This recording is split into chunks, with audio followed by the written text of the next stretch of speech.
Am I the a-hole for being stubborn and refusing to move back home with my mom and telling her she chose her stepdaughter over her son, and these are the consequences? My dad died when I 16 male was 4, and for 3 years it was just me and my mom. Life was pretty good. We were sad dad wasn't there, and I had some big emotions about not remembering enough about him, but I got therapy and it helped. Then my mom met James when I was 7. James was a single dad to Emma, who was 9 at the time. My mom and James fell in love, and they moved in together, and mom helped James with Emma, who had pretty bad mental health problems even back then. Emma wasn't easy to be around when mom and James would date, and she'd have outbursts all the way back when we'd meet up at a diner for lunch or go to museums and stuff together. So by the time we all moved in together, I was pretty upset. It only got worse when we lived together. Some days Emma was fine, calm even, but other days she'd be saying things about hurting herself and others, and then there were the days she'd try to break a door down or smash a room up. There were a few times I told my mom I didn't like what was happening, and each time she'd tell me we were a family now and Emma was my sister,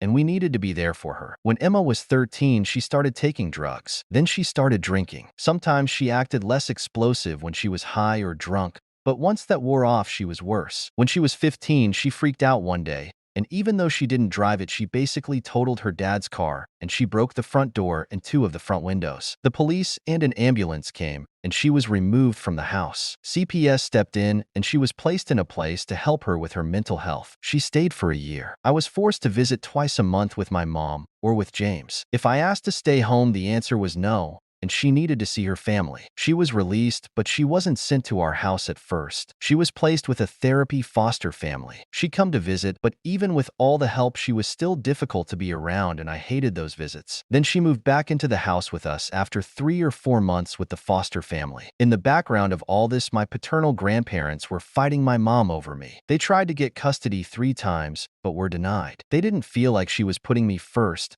and instead put Emma first. I didn't get to see them because my mom would refuse to let us have contact, and she said they'd poison me against my family. But all the time with Emma and James living with us had done that anyway. I don't like them. I feel like they made my life worse and added nothing good. My mom put having them in her life over my safety and mental health. Emma still lives with them, but 6 months ago I called CPS after another incident, and they removed me from the house. I can't say much about the incident, and there's an investigation happening into it, and some other stuff is going on, but CPS and the judge agreed that I needed to get out of there. But the judge ordered my mom and I have at least one 30-minute phone call a week. Every time my mom calls, she's trying to get me to move back in. She said I just need to tell my grandparents, and we don't need to make it official or anything. She tells me she loves and misses me. I got so tired of her saying the same thing over and over again that I told her she put Emma before me, and I won't ever move back in. When she tried to say the whole thing about Emma and James being our family, I told her they were her family, but they were never mine, and I didn't care about them or want them in my life. I said they brought nothing good into my life. They made it worse, and losing dad was already a pretty shifty start to mine. I told her losing her son is the consequence of choosing her husband and his daughter over her son. She called me too stubborn for my own good,